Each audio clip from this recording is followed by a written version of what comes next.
नमस्कार, मिशन सच नेटवर्क में आपका स्वागत है और मैं हूं आपके साथ विकास जायसवाल। खबरों की शुरुआत करते हैं अलवर की प्रमुख खबरों से।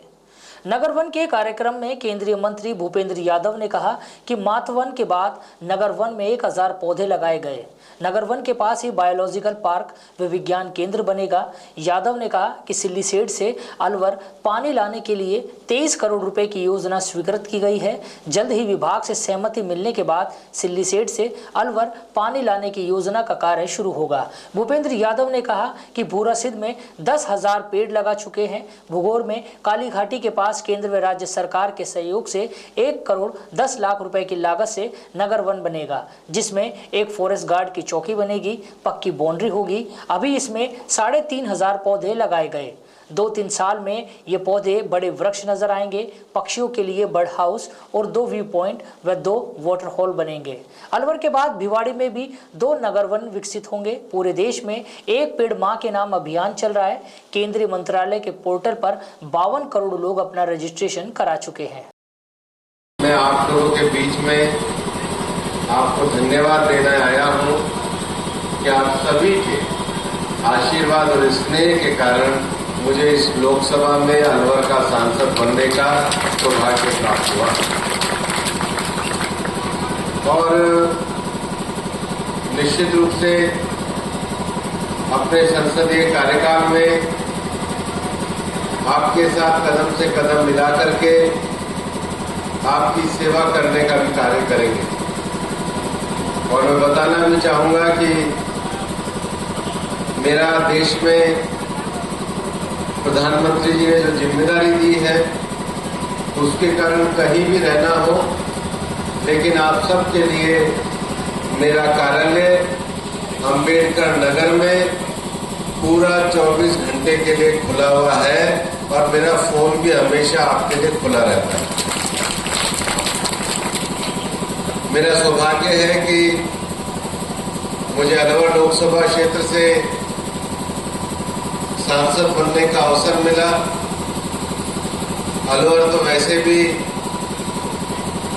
बाबा भर्तृनाथ की धरती है और हमने तो आके अलवर जगन्नाथ जी का आशीर्वाद लिया। जैसे चुनाव समाप्त हुआ हमको उड़ीसा भेज दिया। उड़ीसा में भी जगन्नाथ जी का पूरा आशीर्वाद मिला। ये अलवर की ही कृपा। समय समय पर अलवर के विकास के लिए, अलवर में और योजनाओं के विकास के लिए हम लोग कार्य करते रहे और हम दोनों ही वन मंत्री हैं। तो दोनों साथ में वन मंत्री आए तो परमात्मा की बहुत कृपा हुई, खूब बारिश हो रही। अभी भी बोलने आए थे तो धूप के लक्षण थे, लेकिन आ गए बारिश के। आज भी पक्की होगी और इसलिए अलवर के आसपास की जगह को सुंदर बनाने के लिए हमने वृक्षारोपण का अभियान चलाया। भूरासिद के वहां भगवान हमने मातृवन का निर्माण किया और 8,000 से ज्यादा पौधे लगाए। अब तो 10,000 हो गए हैं। आज वापस से हम लोगों ने जो नगर वन स्वीकृत करा है उसका भी आज उसका भी उद्घाटन है।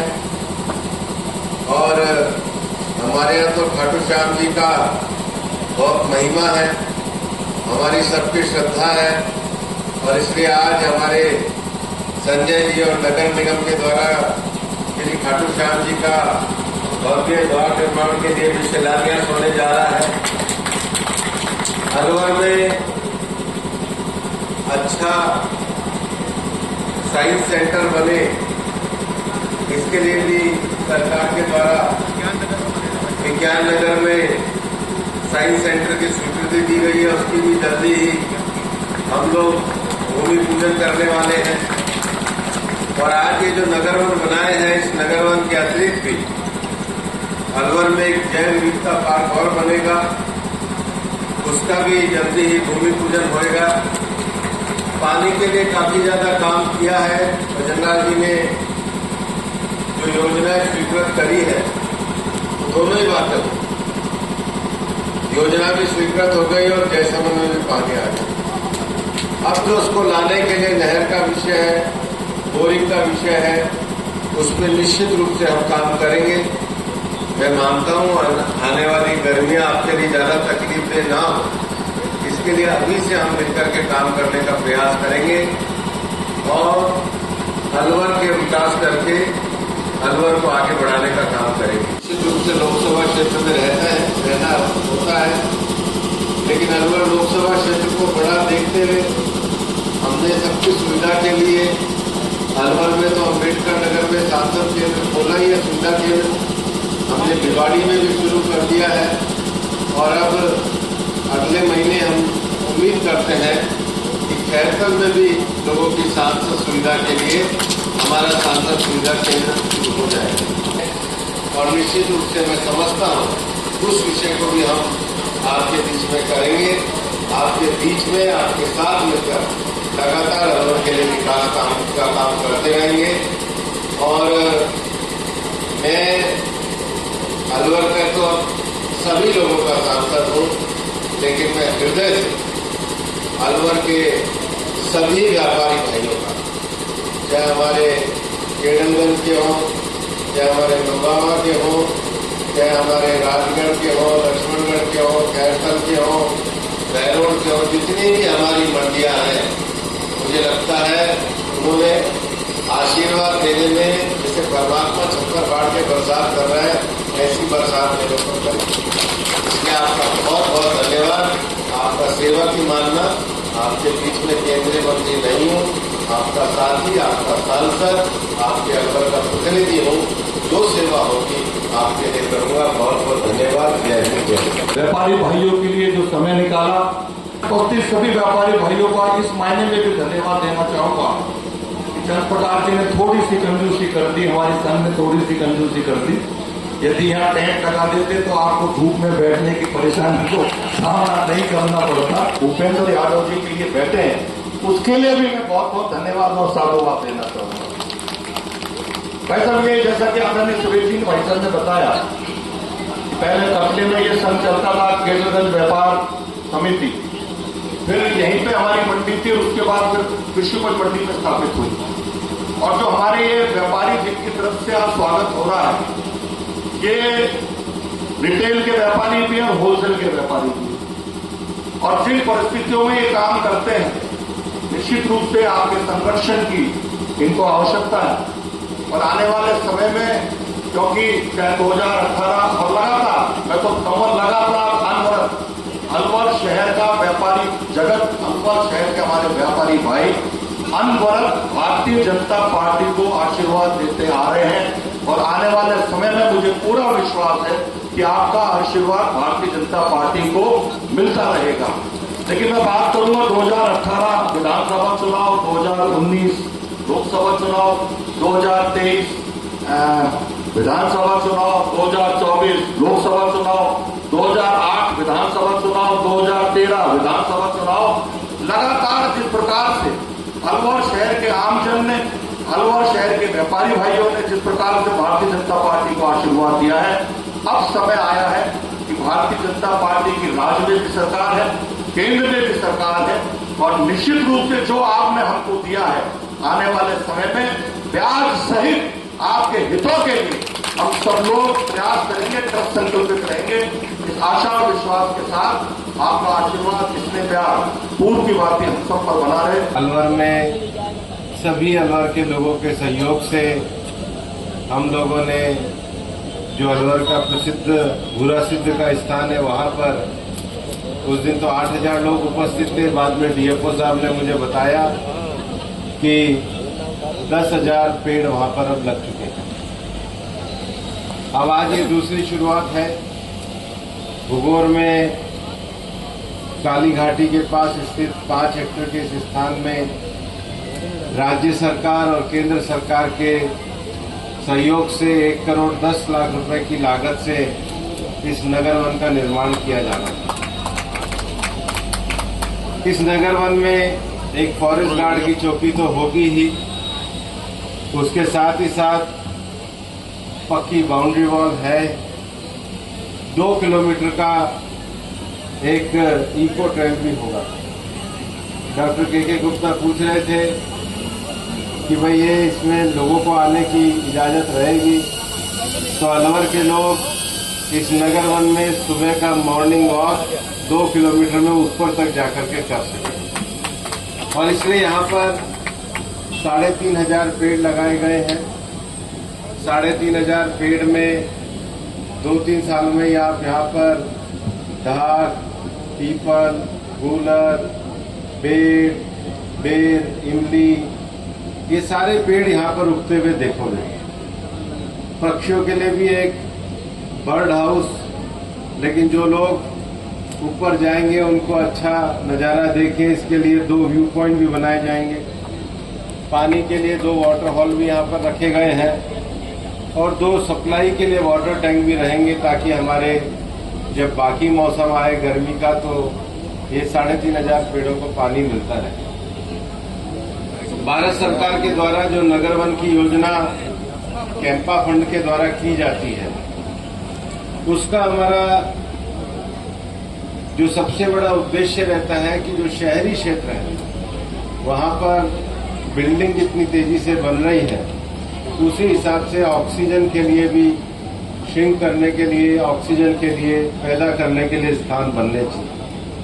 साथ ही साथ लोगों का जुड़ाव शहरी क्षेत्र के विस्तार के साथ साथ बायोडायवर्सिटी से लोगों का कनेक्ट हो, इको टूरिज्म लोगों को समझ में आए और लोकल कम्युनिटी के लिए लाइवलीहुड भी। ये एक ऐसा रास्ता है जो टूरिस्ट के जाने का भी रास्ता है।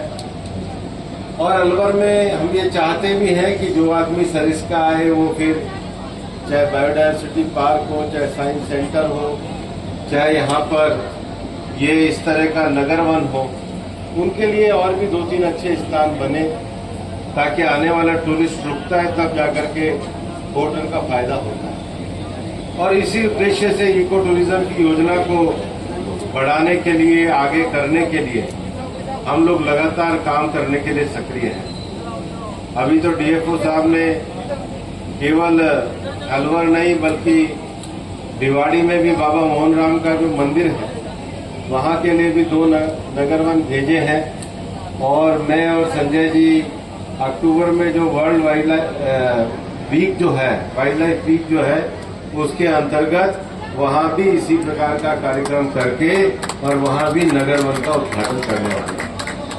आप सब लोगों ने इस कार्यक्रम में भाग लिया। हम पूरे देश में एक पेड़ माँ के नाम अभियान चला रहे हैं। मैंने पिछली बार भी कहा था कि धरती पर हम 2 ही लोगों के ऋणी हैं, एक अपनी माँ के प्रति जिसने हमें जन्म दिया, और दूसरी धरती माँ के प्रति जो हमारा लालन पालन करता है। हम सब कुछ बनाते हैं, लेकिन धरती माँ के प्रति कृतज्ञता अर्पित करने की बजाय पेड़ हटाकर मकान बनाते हैं, खेत बनाते हैं, फैक्ट्री बनाते हैं, सड़क बनाते हैं, लेकिन इन सब से भोजन नहीं आ सकता, पक्षियों के लिए लाभकारी नहीं है। और इसलिए धरती माँ पे पेड़ भी उतने ही रहे जितना हम लोग विकास करते हैं। और यही कारण है कि प्रधानमंत्री जी के नेतृत्व में 5 जून को हमने एक पेड़ माँ के नाम अभियान शुरू किया था। और मुझे बताते हुए खुशी है, कल तक हमारे केंद्र के मंत्रालय की पोर्टल पर 52 करोड़ लोगों ने एंट्री करा करके इस अभियान में भाग लेने का संकल्प किया। सबसे पहले तो मैं अलवर शहर के आमजन की ओर से हमारे अपने सांसद, केंद्र मंत्री आदरणीय भूपेंद्र यादव जी का और आप सब की ओर से हार्दिक अभिनंदन करता हूं, हार्दिक स्वागत करता हूं। और आज जो सौगात, क्योंकि प्राय ये देखा चाहता था कि वन विभाग का काम केवल पौधारोपण तक ही सीमित था, लेकिन ये विजन हमारे यशस्वी प्रधानमंत्री आदरणीय नरेंद्र मोदी जी का माध्यम से, चाहे वो मातृ वन हो, चाहे नगर वन हो, चाहे लव कुश वाटिका हो, शहरी क्षेत्र के आम जन को और ग्रामीण क्षेत्र के आम जन को वन विभाग के माध्यम से एक ऐसा स्थान उपलब्ध कराया जाए जहां घूमने के लिए एक अच्छा स्थान हो। और जो ऑक्सीजन की कमी हमको कोरोना कालखंड में देखी गई थी, और उसका महती कारण यह था कि हमने प्रकृति से लिया ही लिया, लेकिन प्रकृति को दिया नहीं। पौधों और पेड़ों की हम कटाई करते रहे, लेकिन पौधारोपण का काम हमने किया नहीं। पौधे लगाए तो उनका संरक्षण किया नहीं। उस वक्त माननीय प्रधानमंत्री जी के जहन में जो विचार आया, उसी का परिणाम है कि आज संपूर्ण देश के अंदर, चाहे वो नगर वन हो, चाहे वो मातृवन हो, चाहे लव कुश वाटिका हो, चाहे बायोलॉजिकल पार्क हो, जिस प्रकार की सोच आदरणीय प्रधानमंत्री जी की है, उस कार्य को बढ़ाने का काम हमारे वन पर्यावरण मंत्री केंद्र के आदरणीय भूपेंद्र यादव जी कर रहे हैं। और राजस्थान में हमारे यशस्वी मुख्यमंत्री आदरणीय भजन लाल जी के नेतृत्व में ये काम बखूबी हो रहा है। मुझे बताते हुए खुशी है कि 4 अगस्त को इसी अलवर शहर में, जहां दोनों भू रसीद है, नया भू रसीद और पुराना भू रसीद, वन विभाग की भूमि पर विलायती कीकर जूली फ्लोरा जो लगा हुआ था और जिसको लेकर के भारत सरकार भी चिंतित है, राजस्थान सरकार भी चिंतित है, क्योंकि वो एक ऐसा पौधा है जो जिसके नीचे ना तो कोई वनस्पति पनपती है, ना कोई पशु उसको खाता है, और यदि उसका कांटा किसी पशु या किसी व्यक्ति को लग जाए तो बहुत बड़ा घाव बन जाता है। उसको उखाड़ करके हमारे जो पेड़ है, पीपल हो, बड़ हो, नीम हो, आंवला हो, जामुन हो, अश्वगंधा हो, जो औषधिपूर्ण पेड़ हैं, जो पर्यावरण को संरक्षित करते हैं, पर्यावरण को शुद्ध करते हैं, उसको लगाने का काम भी राजस्थान वन विभाग कर रहा है। और मुझे बताते हुए खुशी है कि 4 अगस्त को आदरणीय भूपेंद्र यादव जी के नेतृत्व में उस मातृवन में 10,000 पौधे लगा करके अलवर शहर की जनता को बहुत बड़ी सौगात दी गई। आज इस नगर वन के अंदर भी 1,000 पौधे हम सबके द्वारा लगाए जा रहे हैं। और इस नगर वन के पड़ोस में ही अभी माननीय मुख्यमंत्री जी द्वारा जो बजट प्रस्तुत किया गया था, उसमें बायोलॉजिकल पार्क की घोषणा की गई है। और मुझे बताते हुए खुशी है कि हनुमान जी के मंदिर जो बना हुआ है, उसी क्षेत्र के अंदर बायोलॉजिकल पार्क बनेगा, अलवर शहर के अंदर विज्ञान पेंट बनेगा। और मुझे माननीय कलेक्टर साहब ने बताया कि विज्ञान नगर में विज्ञान केंद्र के लिए जमीन चिन्हित की गई है, तो शहर के उस ओर में विज्ञान केंद्र होगा और शहर के इस तरफ बायोलॉजिकल पार्क होगा। ये बहुत बड़ी सौगात अलवर शहर की जनता को हमारे यशस्वी मुख्यमंत्री आदरणीय भजन लाल जी ने दी। इस आने वाले समय में मैं पूर्ण विश्वास देता हूं, क्योंकि पानी की समस्या को लेकर मेरी माताएं बहनें आई हैं। आपने एक बोरिंग की मांग करी है, मैं इस मंच के माध्यम से घोषणा करता हूं कि मैं अपनी विधायक निधि से 3 फेज का बड़ा बोर 200 mm का आपके जिस क्षेत्र में आपने बोर मांगा है, उस बोर को लगाने की घोषणा करता हूं। लेकिन बोर एक अस्थायी समाधान है पानी का। पानी को लेकर के हमने प्रयास किए, माननीय मुख्यमंत्री जी से आग्रह किया, आदरणीय भूपेंद्र जी से आग्रह किया, और जिसका परिणाम है कि सिलीसेट से पानी लाने की जो हमारी बहुप्रतीक्षित योजना थी, उसको माननीय मुख्यमंत्री जी ने बजट में सहमति प्रदान करी। और मुझे बताते हुए खुशी है भाई साहब कि 23 करोड़ की वो योजना, क्योंकि वो वन्य क्षेत्र लगता है, उस वन्य क्षेत्र में भी हमने वन विभाग में परिवेश पोर्टल के माध्यम से एप्लीकेशन लगाई है। हमारा अपना विभाग बहुत जल्दी उस पर अपनी सहमति प्रदान करके सिलीसेट से पानी लाने की योजना को बहुत जल्दी हम शुरू कर देंगे। भागेड़ा का जो क्षेत्र है, उसमें एनीकट बनाने के लिए हमने 8 करोड़ की योजना को माननीय मुख्यमंत्री जी तक भेजा। वो 8 करोड़ की योजना को स्वीकृति प्रदान हुई और आने वाले समय में भागेड़ा में एनीकट बनेगा। और एनीकट बनने के बाद जो पानी एकत्रित होगा, उसके अंदर वन्य जीवों को तो पीने के लिए पानी मिलेगा ही मिलेगा, हमारे ग्रामवासियों को खेती के लिए पानी मिलेगा ही मिलेगा, क्योंकि वाटर जब रिचार्ज होगा तो हमारी बोरिंग जिंदा होगी। लेकिन काला कुआं, विवेकानंद नगर, उस क्षेत्र में जो भी बोरिंग है, उसके माध्यम से आम जनता को भी पानी मिलेगा। जयसमंद जो हमारा बहुत महत्वाकांक्षी योजना है, जो पानी से भरने से अभाव में सूखता जा रहा है, रूपा रेल से पक्की नहर बने, उसके लिए 40 करोड़ की योजना को माननीय मुख्यमंत्री जी ने सहमति दी है और उस पर भी काम शुरू कर दिया है। मेरा भावार्थ यह है कि सरकार बनने के साथ ही आदरणीय भूपेंद्र यादव जी ने और मैंने स्वयं अलवर शहर में किस प्रकार से पानी की समस्या मिटे, किस प्रकार से हमारे शहर के वासियों को मूलभूत सुविधाएं मिले, उसके लिए प्रयास ही नहीं, अभी तो काम शुरू कर दिया है। आने वाले समय में और बहुत सारी सौगातें, चाहे भारत सरकार में आदरणीय नरेंद्र भाई मोदी के माध्यम से और हमारे राजस्थान में आदरणीय भजन लाल जी के माध्यम से अलवर शहर ही नहीं, अपितु अलवर जिले को मिलेगी। इस आशा और विश्वास के साथ जो नगर वन का लोकार्पण आज माननीय भूपेंद्र यादव जी द्वारा किया हुआ है, इसमें पौधे तो लगाए जा रहे हैं, लेकिन उस पौधे का संरक्षण करने का काम हम सब लोग करेंगे। ये संकल्प हमको लेना होगा, क्योंकि पौधा लगाना तो बहुत आसान है, लेकिन पौधे का रखरखाव करना बहुत मुश्किल है। सरकार हर काम नहीं कर सकती, सरकार सुविधाएं दे सकती है, लेकिन सुविधाओं को बरकरार रखने का काम हम सबको मिलकर करना होगा। और हमारे यशस्वी प्रधानमंत्री आदरणीय नरेंद्र मोदी जी ने 5 जून विश्व पर्यावरण दिवस पर हम सबसे आग्रह किया है कि एक पौधा अपनी मां के नाम लगाएंगे। तो जो भी आज आमजन इस नगर वन में पौधा लगा रहे हैं, उस पौधे का लालन प्रकार भी उस प्रकार से करें जिस प्रकार से एक मां अपने पौधे का लालन पालन करती है। इस शुभ अवसर पर मुझे यहाँ बुलाया। आज तोरण द्वार का उद्घाटन किया है। केंद्रीय मंत्री उपेंद्र यादव, राज्य मंत्री संजय शर्मा और महापौर घनश्याम जी गुर्जर के कर कमलों द्वारा आज बाबा का ये तोरण द्वार का शिलान्यास किया गया है, जिसमें श्याम बाल प्रचार मंडल उनका तहे दिल स्वागत करता है।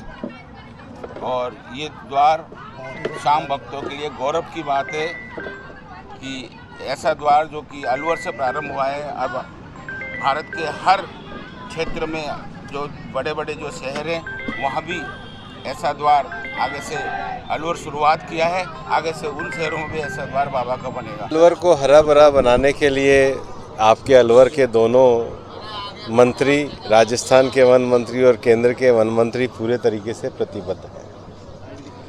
हम लोगों ने पिछले माह जो भूरा सिद्ध स्थान के पास मातृवन की स्थापना करी, जिसमें 10,000 पेड़ लगाए गए। भारत सरकार के केंद्र में एक योजना चलती है कैंपा की और राजस्थान सरकार के वन विभाग की। इनकी समन्वित योजना से नगर वन को स्वीकृत किया गया है और इसमें 1 करोड़ 10 लाख रुपए की ये योजना है।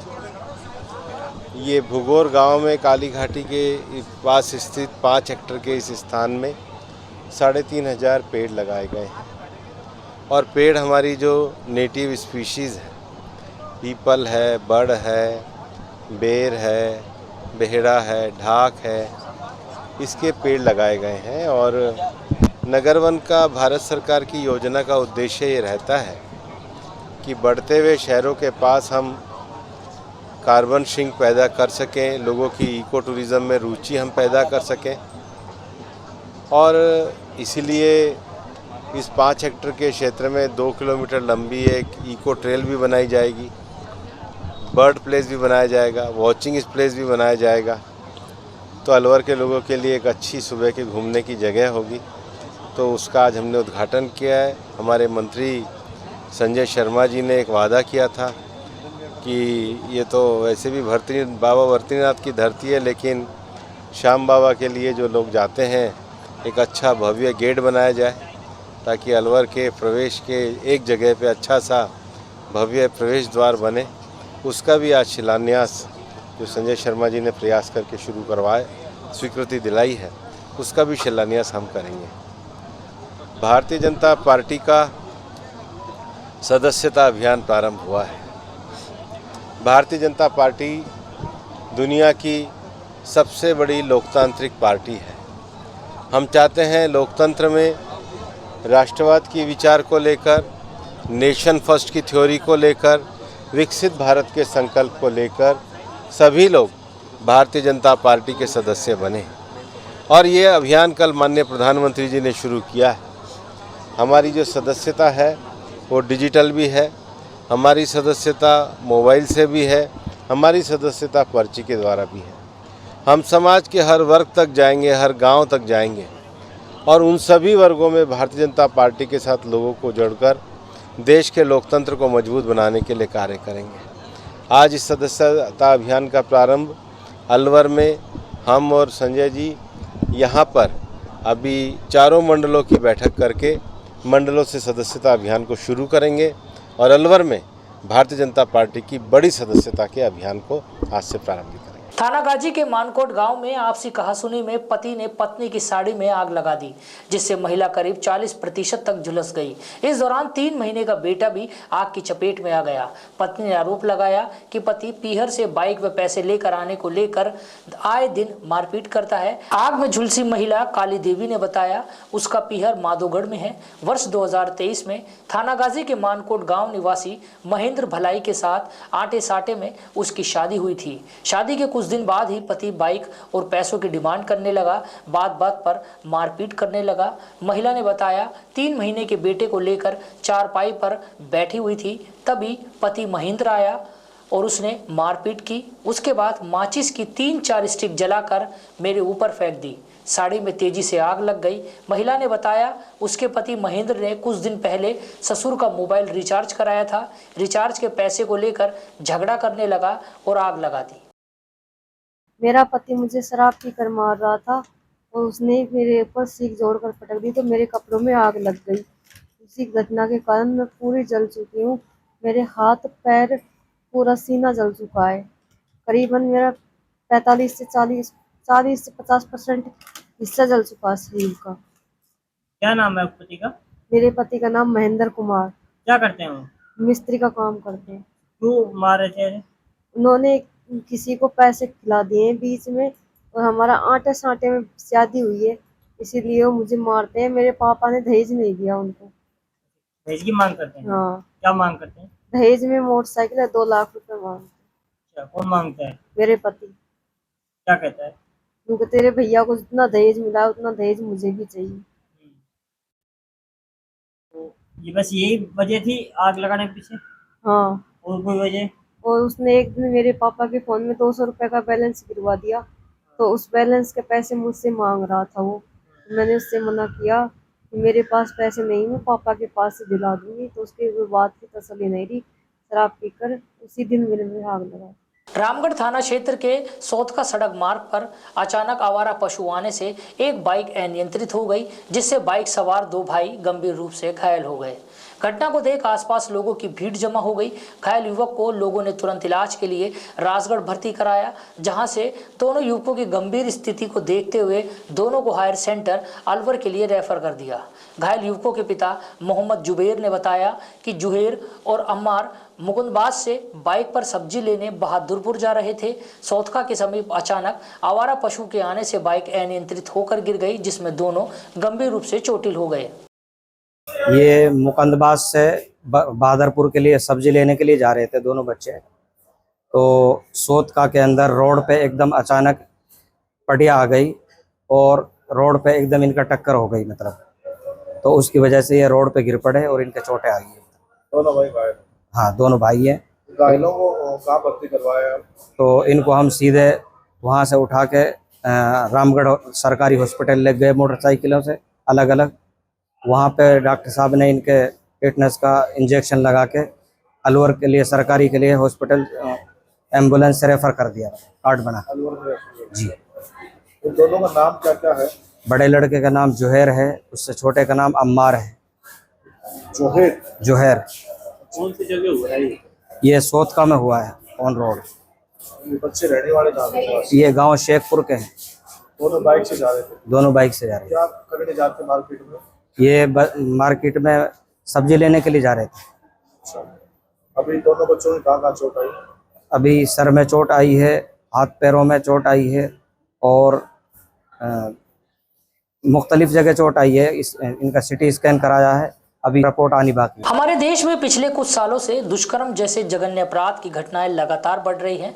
इस तरह की घटनाओं में कई बार तो ऐसी दरिंदगी का आलम होता है कि आम आदमी की रूह तक कांप जाती है। यही कारण है कि पूरे देश भर में अब तक इस तरह के जघन्य अपराधों के खिलाफ कड़े कानून की मांग उठ रही है। इस कड़ी में परशुराम संगठन सहित अन्य संगठनों के युवाओं ने सड़कों पर उतरकर दुष्कर्म जैसे जघन्य अपराध के खिलाफ दुष्कर्म के अपराधियों का पुतला फूका और इस अपराध के लिए कड़े से कड़े कानून बनाने की मांग रखी। संगठन से जुड़े आर.के. व्यास ने कहा कि देश में महिलाओं के साथ जघन्य अपराध की घटनाएं बढ़ रही हैं, लेकिन हमारे देश की सरकारों द्वारा ऐसे अपराधों के लिए कड़े कानून नहीं बनाए जा रहे। इन युवाओं ने राज्य व केंद्र सरकार से रेप जैसी घटनाओं के लिए कड़े से कड़े कानून बनाने, आरोपियों की संपत्ति जब्त करने की मांग उठाई। एक सपा लीडर है नवाब सिंह, उनका आज डीएनए रिपोर्ट भी आई थी, उनमें वो दोषी पाए गए, उनका पुतला फूका गया। जो अपने आरएल मेडिकल कर कॉलेज है उसमें अपनी जो बहन थी ट्रेनी डॉक्टर मोमिता जी, उनके जो बलात्कारी था संजय रॉय, उसके खिलाफ पुतला फूका गया। और राजस्थान प्रदेश के अंदर जोधपुर में पिछले महीने में 5 बलात्कार हुए हैं। 13 तारीख को, 18 तारीख को, 25 तारीख को, 30 तारीख को। एक 2.5 साल की मासूम बहन थी हमारी, एक 3.5 साल की थी, एक 17 साल की बहन जो अभी ताजा है 30 तारीख का मुकदमा, उन सभी बलात्कारियों को, देश प्रदेश में हो रहे अत्याचार को देखते हुए हम अलवर जिले के समस्त युवा साथियों ने आज पुतला फूका है। हम मांग करते हैं देश प्रदेश सरकार से कि बलात्कार के खिलाफ एक ऐसा कठिन कानून आना चाहिए ताकि हमारे हिंदुस्तान में जिस नारी को हमारी संस्कृति में एक सम्मान दिया जाता है वो नारी सुरक्षित नहीं है। हम चाहते हैं कि बलात्कार के खिलाफ इतना कठिन कानून आए कि बलात्कार करने से भी पहले कोई भी बलात्कारी, चाहे वो कोई पॉलिटिकल पार्टी से हो, चाहे वो कोई आम आदमी हो, क्योंकि कोई अपराधी की जात नहीं होती, उसकी सिर्फ एक जात होती है, अपराधी है। उसे कोई पॉलिटिकल पार्टी से नहीं जोड़ना चाहिए, ना किसी से। तो उनको सबको फांसी। अगर कोई पॉलिटिकल पार्टी का जो अभी थे नवाब सिंह, ये सफल लीडर थे, इन्होंने बलात्कार किया, आज इनकी डीएनए रिपोर्ट आई। बलात्कार इनका कोई भी पॉलिटिकल पार्टी से भी कम 7 पीढ़ियों का बैन होना चाहिए और जो भी संपत्ति है सारी कुर्क होनी चाहिए, ताकि आने वाले भविष्य को लगे कि हमें बलात्कार करने से पहले 10 बार ये बात सोचनी चाहिए कि हम गलत कर रहे हैं। ये कठिन कानून होना चाहिए, सबसे पहले पॉलिटिकल लागू होना चाहिए। जी, आज नवाब सिंह का फूका है, जो यूपी कन्नौज में बलात्कार किया था, जो मोमिता बहन के साथ कोलकाता में रेप हुआ था, उसका संजय रोय का बलात्कार फूका है, पुतला फूका है। राजस्थान प्रदेश में हुए अज्ञात बलात्कार, जो अज्ञात बलात्कारी जो अभी तक पकड़े नहीं गए, उन सभी की पकड़ने की मांग और उचित कार्रवाई, और उन दोनों के फांसी की मांग के लेके बलात्कार फूका गया। अगर मांग पूरी नहीं हुई तो हमारे दलित भाइयों ने हिंदुस्तान बंद किया था। मैं मीडिया के माध्यम से बताना चाहता हूं दलित भाइयों को कि हमने समर्थन किया, कोई बात नहीं, वो उनकी सामाजिक मांग है, करनी चाहिए। लेकिन मोमिता बहन भी एक दलित समाज से थी। राजस्थान में जो बलात्कार हुए इसमें भी 3 बहनें दलित समाज से थी। अगर पुतला फूकना चाहिए, भारत बंद करना चाहिए, तो एक नारी के सम्मान में भारत बंद करना चाहिए।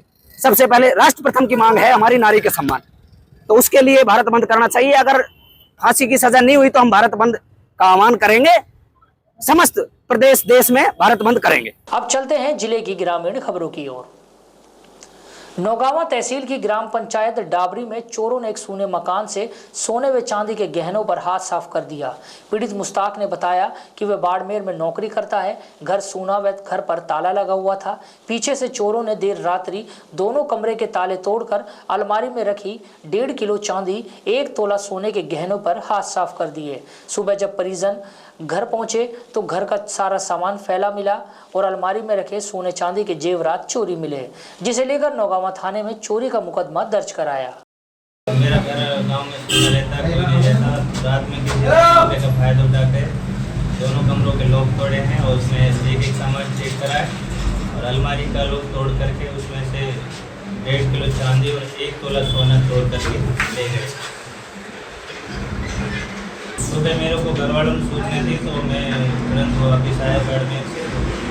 यहाँ पर सामान चेक करा तो 1.5 किलो चांदी और 1 तोला सोना था मेरा अलमारी में। वो कठुमर थाना पुलिस ने वाहन लूट व फायरिंग करने के मामले में फरार 2000 के नामी बदमाश रिंकू को गिरफ्तार किया।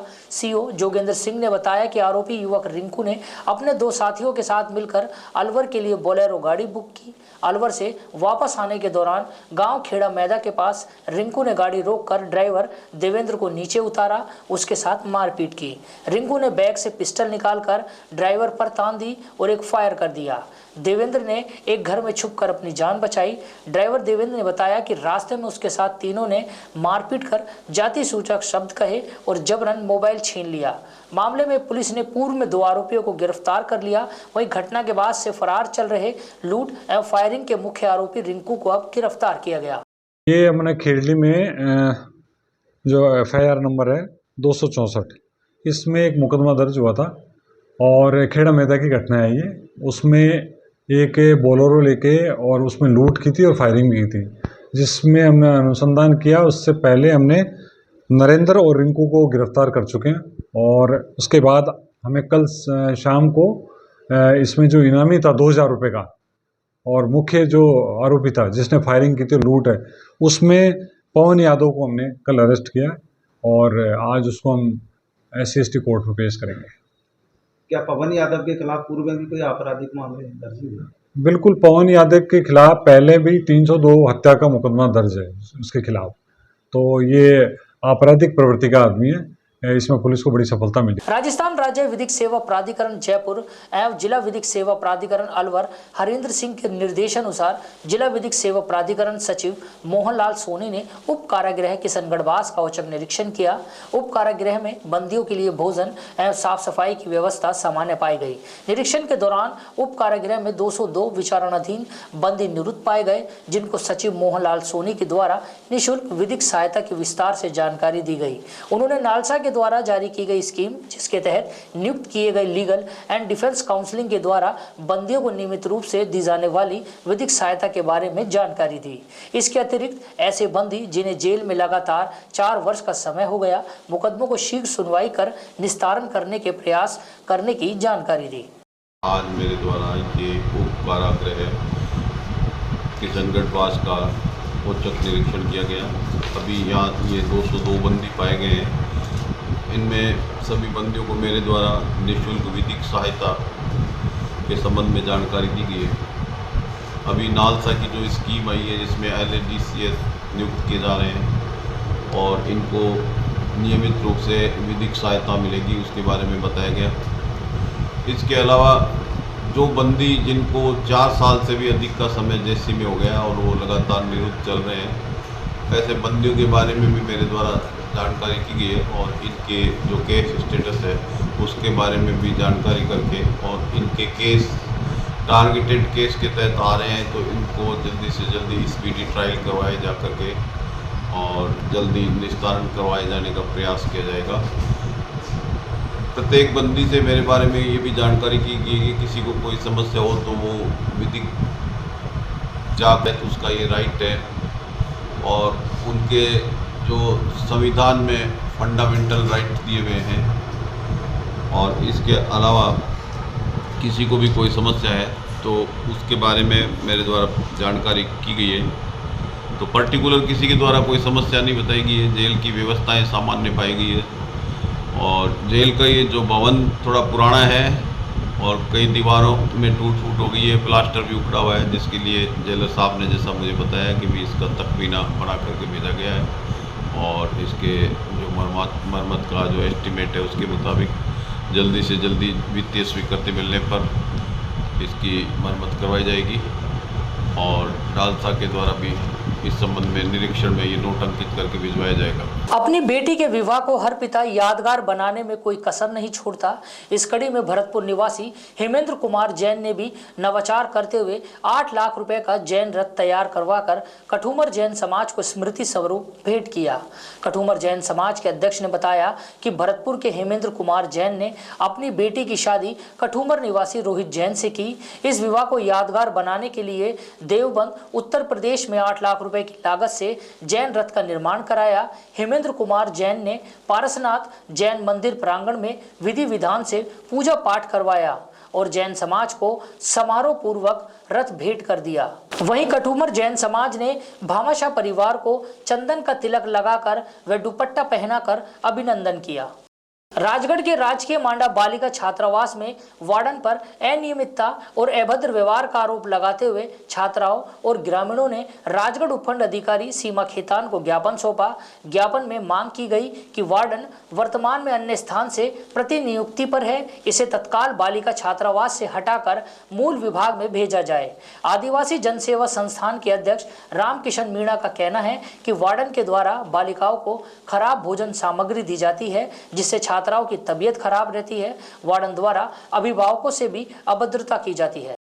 धमका के रखती है, खाना भी नहीं दे देती है और फल भी नहीं देती है और पानी गंदा देती है, जिससे लड़कियां बीमार हो रही है। तो रहता है और बिरयानी नेक्टर में लड़कियों को दूध नहीं मिलता है। वो साइना मैम से कोई भी बात कहते हैं तो ऐसे बोलती है कि घर आई राजस्थान धमका के माना छात्रावास है। लगभग 40-50 लड़कियां निवास कर रही है। इसमें एक वार्डन है, इसका नाम साइना अगवान है और वो वैसे भी धर्म के साथ मुसलमान है।